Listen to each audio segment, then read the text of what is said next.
hesitated to follow at first. By the time the dragon realized the dive was authentic, the griffin had spread its wings and Seth was rapidly gliding toward the mansion, half blinded by the wind of their speed. The dragon surged after them, gaining until it became clear that the massive predator would overtake them before they reached the mountain. Seth hoped his griffin was not out of evasive maneuvers.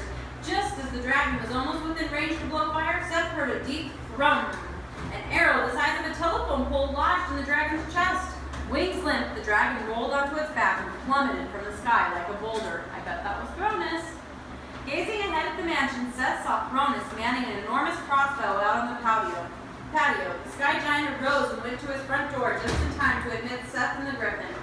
Gliding to the table in the front room, the griffin dropped Seth and landed, trotting to a stop.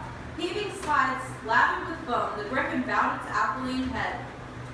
Good job, Seth told the griffin, unsure whether it could understand. He walked over and stroked the damp red gold fur. I regret your discomfiting encounter, Cronus apologized, taking a seat by the table. By the time I recognized the ambush, it was too late to warn you. I'm happy you won your way free, young Seth. Nice shot with the crossbow. Let us hope the example will motivate other dragons to think twice before venturing beyond my abode. I love your figurines, Seth reported, opening the pouch. The sky giant grinned. Then I am especially glad you survived. Seth set them near the edge of the table.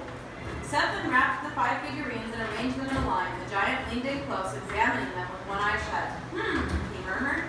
Well done indeed. You brought the figurines I requested. Why'd you want them so badly? Seth asked. I wanted 3 of them. If I say the proper words and put the red dragon into a fire, it will grow into a true dragon that will heed my every command. Buried in snow with the correct words spoken, the marble giant will expand into a hardy snow giant, a servant with tremendous potential.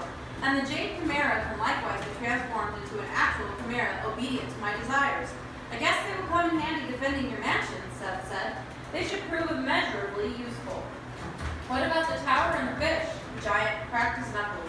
You are welcome to keep the other figurines, Seth Sorensen. Placed upon solid ground after the designated incantation, the model tower will enlarge into an actual tower. The stronghold is designed to be inhabited by men, not giants, so it is of no use to me. Put in the sea with a few words, the fish will swell into a leviathan. I live far from the sea, with no intentions to visit. Could you tell me the magic words? Seth asked. I will have my dwarf write them down for you upon his return. They're not complicated. The spells necessary for the transformations are ingrained in the items.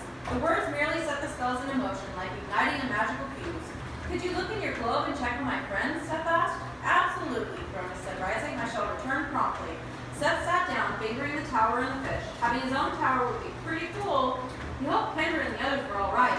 Since the red dragon had chased him and been shot from the sky, the others only had to contend with the green one. Surely most of them, if not all, would escape.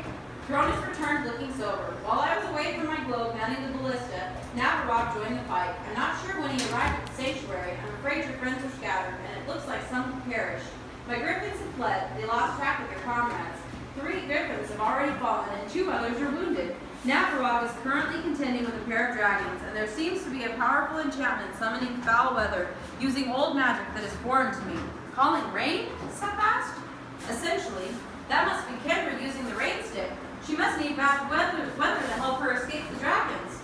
The dragons trust me to keep the weather relatively fair, Cronus said. They also trust you not to send thieves to steal from them, Seth countered, and you trust them not to attack your griffins. This seems like a day for bending some of the rules. Why don't you help summon a big storm? The sky giant stroked his chin. My griffins are nimble. They can handle harsh weather much better than the dragons. Perhaps an ugly storm is just what we need to remind the worms of my work. Good job. So you go for 20 minutes, huh? Yep.